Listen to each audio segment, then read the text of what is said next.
अच्छी शुरुआत हुई थी बाजार की, वहां से संकेत हमें लास्ट 2-3 दिनों की बिकवाली के आ रहे थे, तो किसी ने ऐसा बड़ा एक्शन तो नहीं एक्सपेक्ट किया था अनिल जी। बट किसी भी लिहाज से अगर आप देखें सर, 630 अंक डाउ टूटा है फ्राइडे के दिन। नैस्डैक ऑलमोस्ट 4% नीचे था। अक्रॉस द बोर्ड सेलिंग आई है। बॉन्ड यील्ड वापस उन्हीं लेवल्स पर आ गए जहां से चिंता आ रही थी। चल क्या रहा है सर? इतना कुछ क्या बाजार ने इतना खराब क्या देख लिया उस अच्छे एम्प्लॉयमेंट डेटा में जो इतना रिएक्शन है? दीप, दो डेटा थे।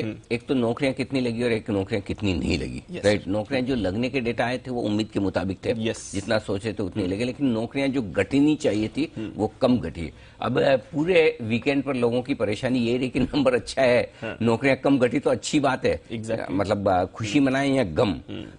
बात खुशी मनाने की ही है कि नौकरियां कम घट रही है, लेकिन गम इस बात का है कि अगर नौकरियां कम घट रही है इसका मतलब ये कि महंगाई को काबू में लाने के लिए, मतलब ये ऐसा हो गया कि अगर डॉक्टर ने किसी एक बीमारी का ट्रीटमेंट किया है ना, उस बीमारी का ट्रीटमेंट करने पर आपको पता है कि अगर ये डोज दिया जाएगा तो पेशेंट को एसिडिटी होगी या लूज मोशन हो सकते हैं। राइट, ठीक है, वो दवा भी दे दी, ठीक है, ट्रीटमेंट भी किया।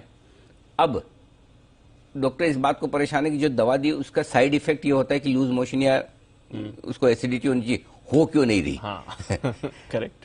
तो यही प्रॉब्लम डेटा में थी। अमेरिका के डेटा में क्या हुआ कि डेटा अगर बेरोजगारी, ब्याज दरें आप बढ़ा रहे हैं, ब्याज दरें बढ़ाने से आपको पता है कि डिमांड कम होगी, डिमांड कम होने से पता होगा कि नौकरियां कम होगी, नौकरियां कम होने का मतलब है कि आपकी बेरोजगारी बढ़नी चाहिए, लेकिन या तो बेरोजगारी सुधर गई। तो जो डोज दिया उसका साइड इफेक्ट दिखा नहीं रहा है कि डोज मिला है। राइट, ये समस्या थी। जो साइड इफेक्ट चाहिए था वो नहीं, साइड इफेक्ट चाहिए था। मतलब अभी प्रॉब्लम ये है कि मेन बीमारी के बजाय वो जो साइड इफेक्ट हो रहा है ना दवा पे, उस पर फोकस था शुक्रवार के दिन। मेन प्रॉब्लम तो ये कि भाई आपकी डिमांड कम होनी चाहिए, लेकिन अब जब तक बेरोजगारी कम ना हो, मतलब बेरोजगारी बढ़े ना, तब तक ऐसा लगेगा कि अभी तक दिक्कतें आई नहीं है। सो आई थिंक अमेरिका के मार्केट कल शुक्रवार को गिरे इसी वजह से थे कि ब्याज दरें बढ़ाने के बावजूद जो कुछ उन्हें खराब जॉब डेटा, अच्छा अब इसके पीछे डर क्या? चलो ठीक है, साइड इफेक्ट नहीं दिख रहा, तो डर ये कि जब तक साइड इफेक्ट नहीं दिखेगा तब तक फेड कॉन्फिडेंट रहेगा, चलो ठोको और दो दवा, बढ़ाओ डोज, जैसे डॉक्टर बोला चलो डोज बढ़ा दो, इसकी बॉडी तो एक्सेप्ट कर रही है। सो वही चीज अमेरिका में होने वाली। कैसे कि चलो अमेरिका की इकोनॉमी तो अभी भी खराब नहीं हो रही, डेटा अच्छे, चलो एक काम करते हैं और ब्याज दरें जोर से बढ़ाते हैं। ये डर था वहां, इसलिए बाजार। हाँ, तो इफेक्टिवली डर ही इस बात का है कि अब जो पॉलिसी आएगी, कितनी 23 तारीख को आ रही है ना? नहीं, आई थिंक नवंबर में, फर्स्ट वीक ऑफ नवंबर, 2 या 4 नवंबर। हाँ, नवंबर, सॉरी, हाँ, नवंबर पहले हफ्ते में जब पॉलिसी आएगी तो अब फिर लगभग 80% लोग मान रहे हैं कि 1% बढ़नी चाहिए। एक और बड़ा रेट हाइक, एक और 1% की हाइक है। लेकिन अब इन सब के बीच में जो आप लोगों को तनाव हो रहा है, उसको तनाव को मैं कम कर देता हूँ। यही सवाल पूछना था अगला कि हमें क्या करना है? हमें डरना चाहिए इस यूएस के एक्शन से? देखिए, डर तो हर वक्त लगा रहे तो ठीक है, जहां भी डर खत्म होता है ना, दिक्कत दीप वहीं से शुरू होती है। पिछले हफ्ते में थोड़ा डर कम हुआ था, डर कम होते ही देखो अमेरिका ने डरा दिया। आपको कब डरना है और कितना डरना है ये डिसाइड कर लो जी, ताकि है ना आपको पता रहे कि भाई अब कितना डरना है और कब तक डरना है। आपको डरना है 13 तारीख तक। 13 तारीख? हाँ। अच्छा, 13 तारीख को आएंगे अमेरिका के इन्फ्लेशन के आंकड़े। Yes sir. ये महंगाई दर के आंकड़े आएंगे। पिछले महीने आपने 8.3% दिखाई थी महंगाई। Yes sir, 8.3। इस बार अभी आएगा मेरे ख्याल से जो भी नंबर आएगा 7.25% के आसपास आनी चाहिए। ओके, करेक्ट, कम होगा, कम होनी चाहिए, ऐसा मेरा मानना है।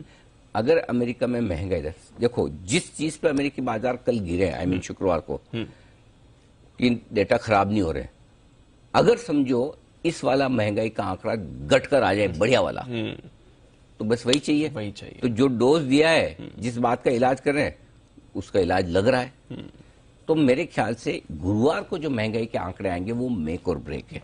ठीक है, उसके बेसिस पे शुक्रवार को आपके बाजारों को रिएक्शन देना है। हाँ, अगर वो आंकड़े घटकर नहीं आए अच्छे खासे, तो हो सकता है चिंताएं बढ़ भी जाए।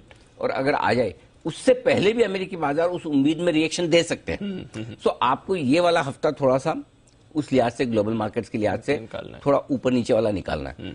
सिर्फ मार्केट की बात करेंगे, डाउ नैस्डैक की, तो इसमें कोई डाउट नहीं कि कमजोर है, कहीं कोई ताकत दूर दूर तक है नहीं। लेकिन बड़े डेटा में जाने के पहले अगर बाजार कमजोर है तो उसके बाद आपको खरीदारी और शॉर्ट कवरिंग का सहारा मिलने की पूरी उम्मीद है।